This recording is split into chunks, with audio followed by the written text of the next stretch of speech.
ഒരു മനുഷ്യന് ഈ ലോകത്ത് അവന് പരമാവധി കിട്ടാവുന്ന രണ്ട് അംഗീകാരമുണ്ട്. ഈ ലോകത്ത് ഒരു മനുഷ്യ ജന്മത്തിന് ഈ ഭൂമിയിൽ കിട്ടാവുന്ന ഏറ്റവും വലിയ രണ്ട് അംഗീകാരങ്ങൾ. ആ രണ്ട് അംഗീകാരങ്ങൾക്കും ഇബ്രാഹിം നബി അലൈഹി സ്വലാത്തു വസ്സലാം അവകാശിയായിട്ടുണ്ട്. വലഖദ് ഇസ്തഫൈനാഹു ഫിദ്ദുനിയ, ഒന്നാമത്തെ അംഗീകാരം. വലഖദ് ഇസ്തഫൈനാഹു ഫിദ്ദുനിയ, ഈ ദുന്യാവിൽ അല്ലാഹ് പറയാണ്, ഈ ദുന്യാവിൽ ആ ജീവിതത്തിന്റെ തെളിമ കൊണ്ട്, ആ ജീവിതത്തിന്റെ മഹത്വം കൊണ്ട് ഈ ദുന്യാവിൽ അള്ളാഹു അദ്ദേഹത്തെ തെരഞ്ഞെടുത്തു. എന്തായിട്ടാ തെരഞ്ഞെടുത്ത്? ജില്ലാ കളക്ടറായിട്ടോ പഞ്ചായത്ത് പ്രസിഡന്റായിട്ടോ എന്തായിട്ടാ തെരഞ്ഞെടുത്ത്? അള്ളാഹുവിന്റെ ഖലീൽ. എന്താ ഖലീൽ എന്ന് പറഞ്ഞാല്?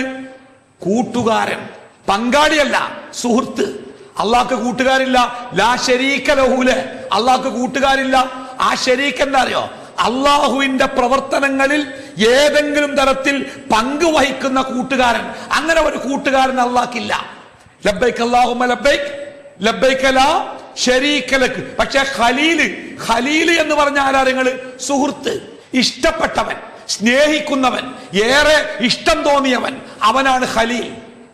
അല്ലാഹു സുബ്ഹാനഹു തആല ഈ ലോകത്ത് ഇന്നുവരെ അല്ല, ഖിയാമത്ത് നാൾ വരെ ഈ ലോകത്ത് ജനിക്കുന്ന കോടി കോടി കോടി മനുഷ്യന്മാരെ കൂട്ടത്തുനിന്ന് ഒരു മനുഷ്യനോടുള്ള വല്ലാത്ത ഇഷ്ടം കൊണ്ട് അള്ളാഹു അദ്ദേഹത്തെ തന്റെ ഇഷ്ടക്കാരനായി ആ മനുഷ്യനെ അള്ളാഹു തെരഞ്ഞെടുത്തു. ആ ആളാണ് ഇബ്രാഹിം നബി അലൈഹി സ്വലാത്തു വസ്സലാം. ഖലീലുള്ളാഹ് നമ്മൾ അങ്ങനെ വിളിക്കാറില്ലേ? ഖലീലുള്ളാഹ്, അള്ളാഹുവിന്റെ ഖലീൽ എന്ന് പറഞ്ഞാൽ ഇഷ്ടക്കാരൻ. അള്ളാഹുവിന് ഏറെ. നോക്കി നിങ്ങൾ, അള്ളാഹിന്റെ ഒരു അടിമയാണ് ഇബ്രാഹിം നബി. അള്ളാഹു യജമാനനാണ്. ഒരു മനുഷ്യനോട് ഒരു നിലക്കും ഒരാശ്രയവും അള്ളാഹുവിനില്ല. എന്നിട്ടും ഈ ഭൂമിയിൽ ജീവിച്ച ഇബ്രാഹിം നബിയെ അള്ളാഹു തന്റെ ഖലീലായിട്ട് തെരഞ്ഞെടുത്തു. അത് പ്രഖ്യാപിച്ചു. എന്തായിരുന്നു ഇബ്രാഹിം നബിയുടെ പ്രത്യേകത? അദ്ദേഹത്തിന് സുലൈമാൻ നബിയെ പോലെ വലിയ അധികാരം ഉണ്ടായിരുന്നോ? യൂസുഫ് നബിയെ പോലെ വലിയ സൗന്ദര്യമുണ്ടായിരുന്നോ? അദ്ദേഹത്തിന് വലിയ ജനക്കൂട്ടത്തിന്റെ പിൻബലമുണ്ടായിരുന്നോ? അദ്ദേഹത്തിന് വിശാലമായ സാമ്രാജ്യം ഒന്നുമില്ലല്ലോ. ഇബ്രാഹിം നബിയുടെ ജീവിതത്തെ നമ്മൾ പഠിക്കുമ്പോൾ മനസ്സിലാകുന്നത് നാട് വിട്ട് തന്റെ കുടുംബത്തെ ചേർത്ത് പിടിച്ച് നടന്ന ഒരു സാധു മനുഷ്യൻ. അദ്ദേഹം ഒരു രാജ്യം ഭരിച്ചിട്ടില്ല, ഒരു പട നയിച്ചിട്ടില്ല, ഒരു സൈന്യത്തിന്റെ മുമ്പിൽ നിന്നിട്ടില്ല, ഒരു ജനക്കൂട്ടത്തെ നയിച്ചിട്ടില്ല. അദ്ദേഹത്തെ നേതാവാക്കി ഒരു ജനക്കൂട്ടം അദ്ദേഹത്തിന്റെ കൂടെ ഉണ്ടായിട്ടില്ല. അദ്ദേഹം ഒറ്റക്കായിരുന്നു എപ്പോഴും. പക്ഷേ അദ്ദേഹത്തെയാണ് കോടിക്കണക്കിന് മനുഷ്യന്മാരുടെ കൂട്ടത്തുനിന്ന് അള്ളാഹു തന്റെ ഖലീലായി തെരഞ്ഞെടുത്തത്.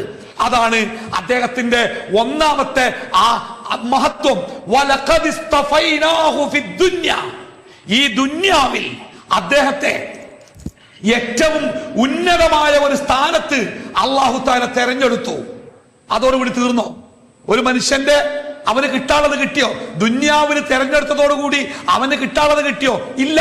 അവൻ തെരഞ്ഞെടുക്കപ്പെടേണ്ടത് നാളെ പരലോകത്താ. ആ പരലോകത്തെ കുറിച്ച് അള്ളാഹു പറഞ്ഞത് വഇന്നഹു ഫിൽ ആഖിറതി ലമിന സ്വാലിഹീൻ. ആ ഇബ്രാഹിം നബിയുടെ നാളത്തെ പരലോകത്തെ അവസ്ഥ എന്താ? നിങ്ങള് സ്വർഗത്തിന്റെ അവകാശികളാകുന്ന ഏറ്റവും മികച്ച സ്വാലിഹീങ്ങളുടെ കൂട്ടത്തിലെ ഉയർന്ന സ്ഥാനത്തായിരിക്കും ഇബ്രാഹിം നബിയുടെ സ്ഥാനം. ഇനെന്താ കിട്ടാനുള്ളത്? ഒരു മനുഷ്യന് അള്ളാഹുവിൽ വിശ്വസിക്കുന്ന, പരലോകത്തിൽ വിശ്വസിക്കുന്ന, സ്വർഗനരകങ്ങളിൽ വിശ്വസിക്കുന്ന ഒരു മനുഷ്യന് വേറെ എന്താണ് കൂട്ടരെ? ഈ രണ്ടിലും വലിയ ഏത് പദവിയാണ് ഈ ലോകത്ത് കിട്ടാനുള്ളത്? ഒന്ന്, ഈ ലോകത്തിലെ കോടിക്കണക്കിന് മനുഷ്യന്മാരിൽ നിന്ന് ഇബ്രാഹിം നബിയെ മാത്രം അല്ലാഹു തആല തന്റെ മിത്രമായി, തന്റെ ഇഷ്ടക്കാരനായി തെരഞ്ഞെടുത്തു. അത് പ്രഖ്യാപിച്ചു. വലഖദ് ഇസ്തഫൈനാഹു ഫിദ്ദുനിയ. രണ്ടാമത്തേത്, ഒരു മനുഷ്യന്റെ ജീവിതത്തിലെ വിജയത്തിന്റെ സ്ഥലമായ നാളെ പരലോകത്ത് ആ വിജയ ശ്രീലാളിതരായ സ്വർഗാവകാശികളുടെ മുൻനിരയിലായിരിക്കും അദ്ദേഹത്തിന്റെ സ്ഥാനമെന്ന് പഠിപ്പിക്കപ്പെട്ടു.